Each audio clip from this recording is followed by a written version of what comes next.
Hello. Hello, fairy grasshoppers. It's Bridget. I'm going to share with you a card reading that I did. This is a follow-up to the card readings that I did talking about mediumship. Remember? Do you remember? If you haven't, you can still watch this particular reading on its own. However, this is in follow-up to the surprise that I got one day about, hey, Bridget, doing mediumship.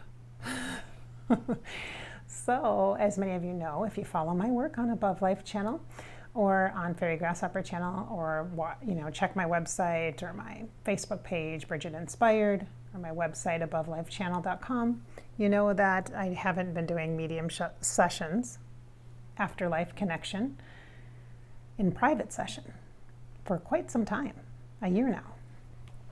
So, some things are coming up around that, which is great. I have an opportunity to work on some clear psychic wounding that I have, and some personal pain and healing is happening. So that's beautiful, beautiful. I'm very grateful for the opportunity.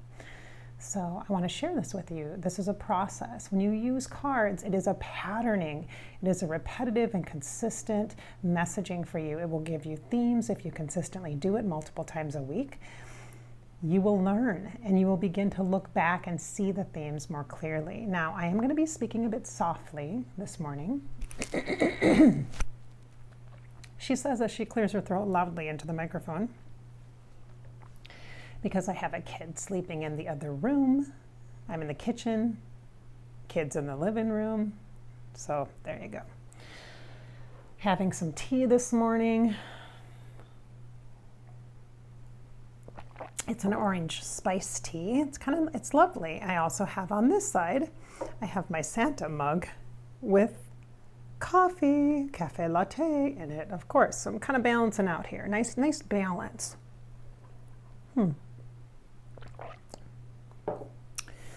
All right, so the question that I asked, I have notes because I wrote in my journal. I was working on my own stuff, and I never really know for sure as I'm doing it if I'm going to share this with you. If it's a personal, private reading for me, which is what this was initially. And I thought, I gotta share this with you guys. You'll appreciate this.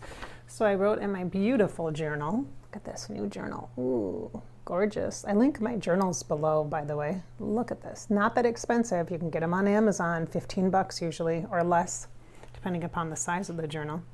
So the question I asked for this row of cards, we're using this deck, this Divine Feminine, powerful archetypal deck, the 13 Moon Oracle cards. This is also linked below. Works with 13 archetypes of the Divine Feminine and aspects of them like a tool and a frequency and the archetype themselves. So I did some other work first, just so you know, to be clear, that preface to this. This is the part I'm sharing with you. I was triggered. I had a trigger. Oh, geez. Let me just cough just a second. In the morning, when I take my allergy pills, if you guys have allergy stuff, you understand this, you get a little, need to clear your throat. So I apologize for that, for those who are listening. I'm sure it's not that pleasant. But so the question that I asked here, I got to the point in my personal reading where I asked this question about, am I too empathic to be psychic? This applies to you. This is why I'm sharing this. Are you too empathic to be psychic? Now you could ask the question, am I too empathic to be intuitive? So as I'm sharing this, although I'm sharing this through my lensing, applying to myself in my specific situation as a medium, psychic medium, you can apply it to you. Are you too empathic, too sensitive to be intuitive, or in tune to information or messages from the universe about yourself, your life, and other people, your loved ones in particular? Like, is it too much, right? So the question I ask is, am I too empathic to be psychic?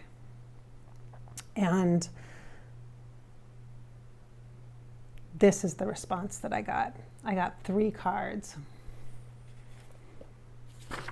And so I'm going to share these with you. These are your 3 cards for being empathic, related to your psychicness, related to your spiritual connections, related to your mediumship, afterlife contact, be it with a celebrity or a loved one, a friend, a family member, or someone else, like a spirit guide, like a saint, God, goddess aspect, etc., however you perceive that.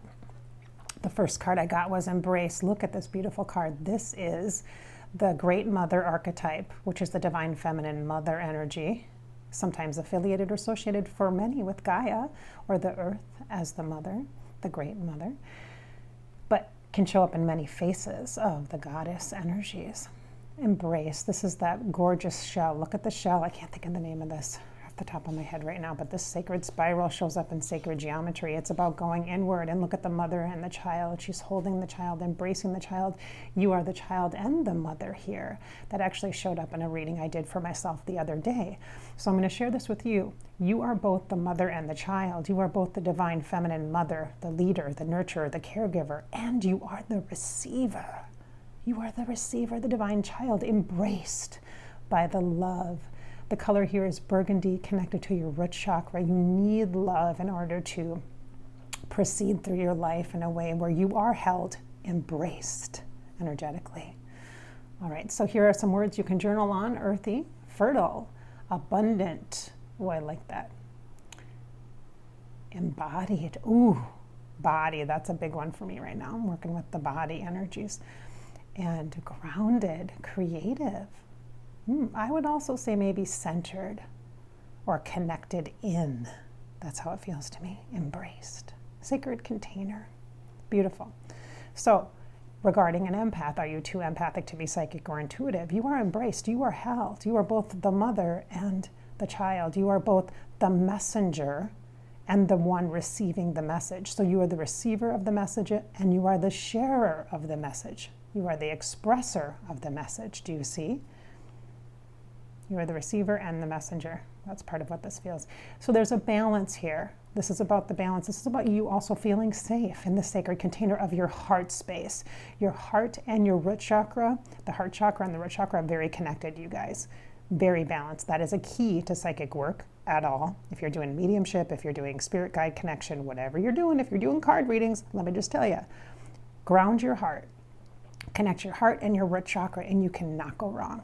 Because if you're empathic and you're overwhelmed, you have anxiety, do a meditation. Maybe we should do that. Maybe I should. Maybe in one of my small groups, maybe in my divine woman or my intuitive woman groups, should do a meditation. I should offer my clients a meditation for the heart and the root. That's a great idea. That's a great idea. Okay. So you get it, right? Do you see the connection here? You're supported. Hello. Very much so. Remember, the question was, am I too empathic to be psychic or intuitive? Then we get the goddess of love. The goddess of love, the conch shell. I've seen this in my meditations for the last several weeks, working on my own stuff, the shell. And this means a lot to me, and it goes way back to my times. And when I was in my younger days, my youth, really little, like 2 years old, right? I actually went to California when I was really little, just a wee infant, because we had family out there, and my parents brought me out there many, many, many times. That's where my love of Disney started, by the way. It's a hereditary thing, I guess. You would say it's a family lineage thing. They started it with me. I don't know if they're all Disney buffs necessarily. My dad is. My sister is for sure, yeah. But anyway, so the conch, the shell, I remember my parents having one of these in our living room. Is beautiful. And now I actually have one in my house too. I got one when I went on one of my cruises early in my late 20s, early 30s. So I have one, so it's meaningful to me, and it is connected to family, and it is connected to the ocean, and the ocean is also the mother archetype. But now, in addition to the mother, we have the goddess of love, which love is connected, really basic, symbolically, to our heart chakra, right? Our heart space. So your heart is supported empathically. The whole point of feeling so much and being an empath is to feel the love, the depth of the love. You feel, and we focus on the depth of the pain because that's what is in our face, or should I say, burning a hole in our heart, right? It feels like our heart gets shattered sometimes, or is in a constant state of alert, like the sirens are going off and we're hiding in our bunkers. That's how it feels when you're a raging empath. Raging empath. Wow, that would be a great series. Okay, nobody steal that one, all right? Because that's a good one. I should use that. Raging empath.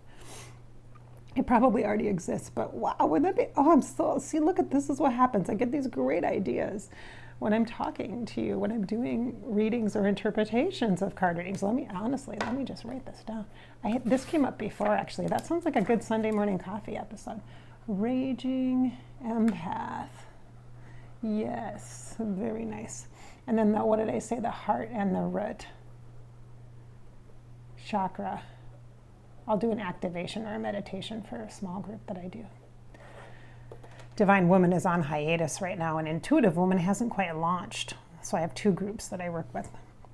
You can be a part of, just stay tuned. You don't have to be a woman in human body either. You can identify as woman in order to participate. Of course, of course, of course. It's all about energy, my friends. And let me just tell you, it is all about energy. That's a bit of a shadow. You might have just seen that because behind me I didn't shut the shades and there's like the sunshine coming out, which is beautiful. So Goddess of Love energy. So here we are with the words here for you to journal on if you choose to. Unconditional love. I just did a channeling session. You guys will, I don't know about timing, with Marilyn Monroe, and we talked about the unconditioning of love. I'm going to do a Sunday morning coffee about that. Sunday morning coffee is my podcast, and my podcast isn't usually audio, sometimes video. I post it on Sundays, obviously, on Above Life channel. And there's a huge playlist, so there's a year's worth of stuff. There's over 50 of them, so you can go listen to them. They're intuitive topics that I get inspired by during readings, during private sessions, during channeling sessions with celebs, and that kind of a thing. So unconditional love is right here. Intimacy, okay, that's really private and very sacred. And the energy of your empathic feeling, your sensitivity does feel like that, doesn't it? Doesn't sensitivity and intimacy feel very similar? Oh, yes, it does. Self-love. This one's hard right now. There's a lot of self-care, self-love, chatter, and it's good because it's important. So you should be able to find a lot on YouTube's about that. And yet make sure you use your own discernment, intuition, and your feeling as to who or how the information is being presented. So it's not presented in a way like, you have to do this, here's 5 steps. So it's presented in a way that just feels very organic and sensitive and loving. Not, here's what you need to do, but here are some things that work for me. That's a good perspective when someone presents that way. Relationship, the most important relationship we have is the one within ourselves. This is so true. If you want to be intuitive for other people, if you want to do card readings, if you want to do healing work, you need to really focus on your own relationship with yourself, because let me tell you, your clients are going to bring up stuff inside of you. They're going to hook into it and pull it out for you, and your truth is going to be shown, not just to you, but to other people. If your clients are empathic, which they clearly are, because most psychic people or intuitive people are, and those are the people who are coming to you for healing, for conversation as a life coach,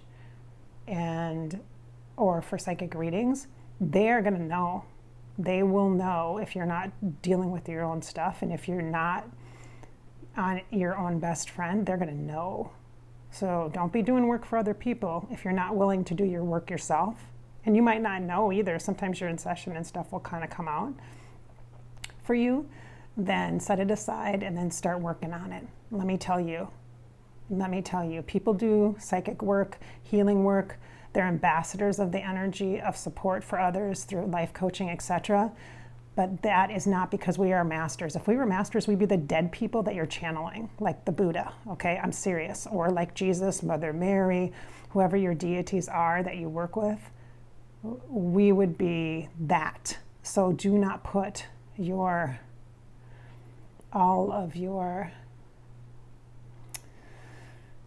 choices or decisions or power into someone else's hands. Just recognize that we're humans also. So your relationship with yourself is the most important. Look at that ripeness. Ooh, that's like abundance kind of vibes, isn't it? Open-hearted. It's hard to be open-hearted sometimes, isn't it? Yeah, because it feels like too vulnerable. Sometimes it feels too delicate. But that's how it feels for me in psychic session. This is exactly how it's felt for me since the pandemic. Very, very sensitive in the open-heartedness. I felt such intimate connections with the afterlife in a way that is so over, like, wow, deeper, broader, expanded, more voluminous, more amplified than I've ever felt. And so that's why I had to step back from that and then work on my relationship with myself and my inner circle of spirit guides. And I've been working on this. I'm not a master, but this is assurance that our heart is so safe and sacred and we are being cared for. So all of your spirit guides that you love, let me just look and see if there's any energies here that are, I don't see any extra. I mean, we've got the totem animal here. Got the Vesica Pisces, of course, that's the symbol. I love the Vesica Pisces symbol. It's a nice balancing symbol. There's 3 aspects of us. I use this in Divine Woman. Sometimes it's come up for us, but yeah, pretty. Okay, so then the third one is the Great Mother. Remember, the question was, am I too empath? As an empath, am I too much of an empath to be psychic? And it's not really about, can I be psychic? That's not the question. Can I be intuitive is not the question. Of course you can. Of course you can. Everybody can. The more poignant piece is it too much for me? Is it too hard on me? Can I actually do this? Because it seems like such a bunch of excess energy. I legitimately ask this, like, wow. Because I was thinking about, obviously, when the mediumship reading came up about being a medium, and I specifically said, are you asking me to be a medium again, or is that an invitation here? And what they're really asking is for me to work on my psychic wounding around mediumship. So, which I know is related in part to my empathic energy, to my heart space, and also to the mother, the divine mother and the mother energies, the mother wounding, etc. And the perspectives of mother, since I'm working on that myself right now with my children, as you know, if you've been watching my readings, you know. So Great Mother, this is an archetype. These 2 are both the faces of the archetype. So I said there's 13 in this deck. We got 2 of them in one little reading here. That's amazing. That's like pretty dang special. So this is an important topic, this being an empath and being an intuitive. So the energy of the Great Mother, this shows the universe, right? So the universe is within us, and we do have access to universal wisdom and knowledge. This means we have all of it. We have all of this, and you could say you are all of this, which would lend into the overwhelmment of the empath, right? Of course. And so when you kind of recognize that you have all access to all this knowledge, it's almost feels like, well, should I? Are you sure? Because I don't know if I can, number 1, do I really need that much info? And number 2, what am I going to do with that? Like, it feels like, I'm going to quote from a movie, with great power comes great responsibility. It's almost like with great wisdom comes, do I have to now share this with everyone? No. Sometimes, let me just tell you, here's a common misperception.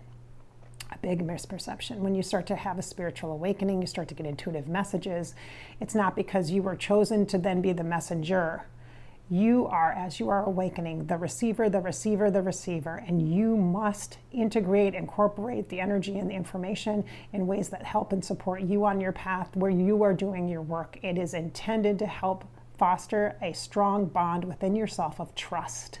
And then, over time, yes, you may choose to share intuitive messages, information with others, whether it be just with your friends, as a psychic friend, or more in a purposeful, like a business manner kind of a thing. However, everybody that is starting to have a psychic awakening sometimes feel this incredible pressure or responsibility, and that comes with excitement too, like, oh my gosh, this actually works. I got to do this. I got to tell everybody. And feels like, oh my gosh, now I know my life purpose. Well, your life purpose, the reason why your awakening is happening is because you need to awaken, because you need to be connected, because you need this relationship with that divine feminine energy, with the strength of the embrace and the goddess of love, of the heart space, of the empathic energies that are all around us in the entire cosmos right now. Every empath is feeling.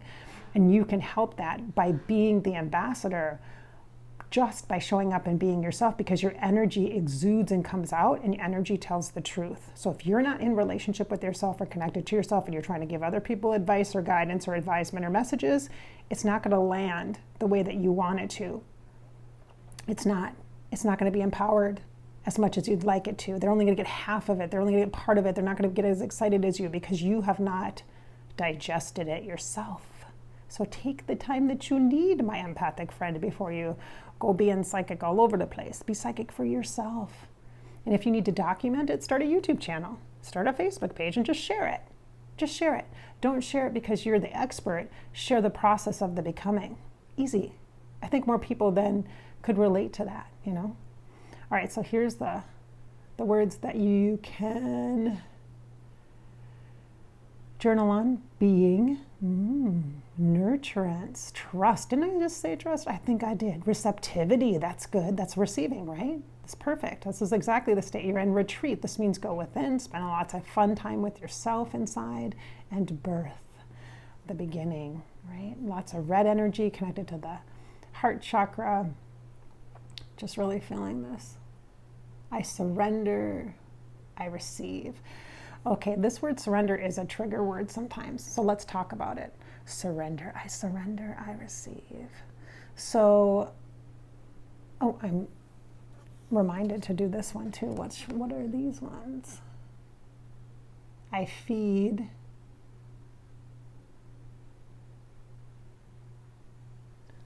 My goodness, I don't have my glasses on, you guys.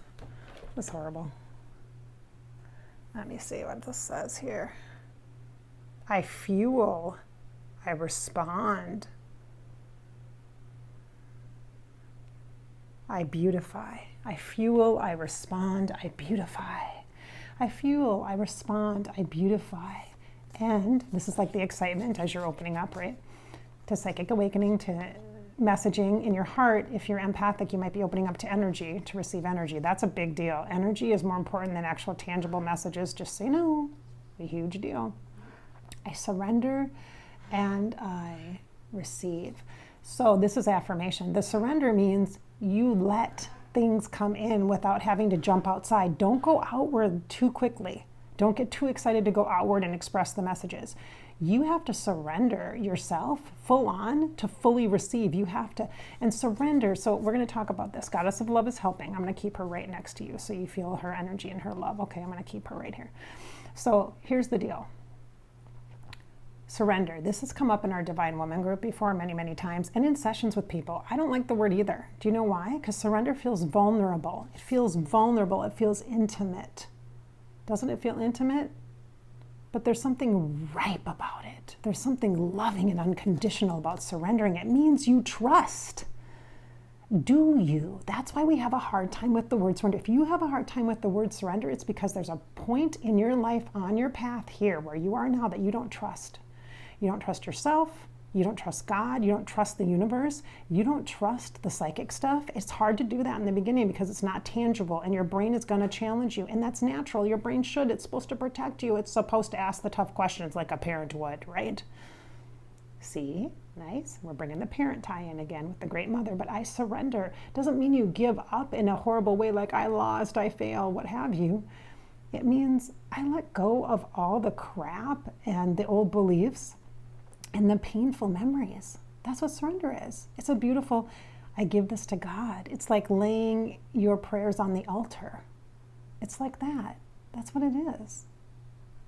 It's a sweetness. Surrender is the sweet state of respite, of finally getting to the end of the journey or the path and taking a break. Just you get to your destination. Surrender is like a destination point where you realize that you are a pure and perfect channel for love and intuition and energy, and that you are a beautiful being, and that your life matters so much because you matter so much. And the only person that has to matter, has to matter to is you.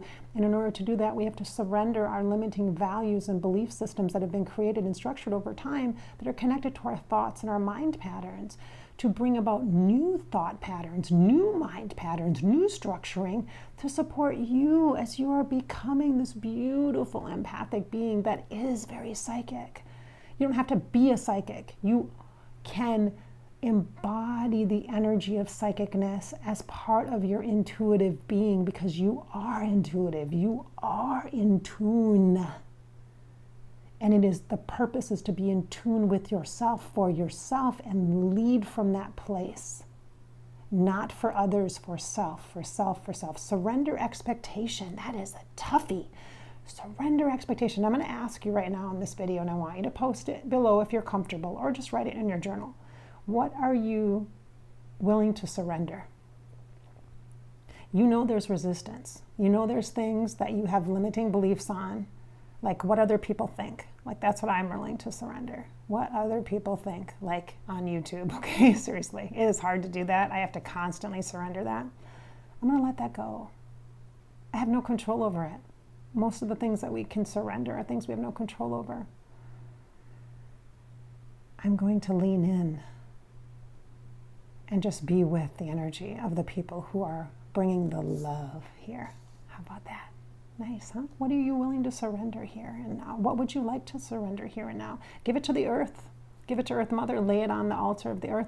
Or allow the starry energy of the universe to take it for you. Okay? Allow it to be wrapped in stars and just to become stardust. All right? Wrap it in a blanket of stars and let it become stardust. For some of you, you may align with that more than you do lay it on the earth, you know? And then receive. You are receivers. You're a beautiful receiver. You are a receiver. I hope you've received today, as we've been talking about being an empath. Can an empath be psychic? Not in skill. We're not talking about skill. We're talking about safely, for your health, for your wellness, for your well-being, without getting anxiety or depression from feeling too much. If you feel your own feelings, at first it can feel very overwhelming, right? I can tell you that because we're bottling them up, we're holding them back so we can have room for other people to come in. And their feelings and working our relationships with them. But if we allow ourselves to have room to feel our own feelings, at first it feels like a lot. It's a little scary, I'll tell you. But then it opens up this really sweet, trusting, happy, like there's this joyful energy. And it's weird to say that, like trusting, joyful energy with feelings. Oh my gosh, because sometimes the feelings are painful and sad at first. But this trusting, joyful energy kind of emerges out of that. And it's like this golden kind of light is how it feels for me in my heart. And I just feel like I can breathe again. Because so often as an empath, I don't feel like, sometimes I feel like I can't breathe. You know, I feel like everything, all the resistance is in the heart trying to protect me and keep everything at bay. Do you feel like that? Like a dam, kind of? Like holding the waters back? You know? I can feel that from some of you in session, and I understand that. And sometimes I'll say, okay, take a breath. Just breathe with me for a second. Or if we're transitioning from one topic to another, I'll be like, let's just take a breath together. So let's do that now. Let's take a nice gentle in-breath. And a sweet, long out-breath.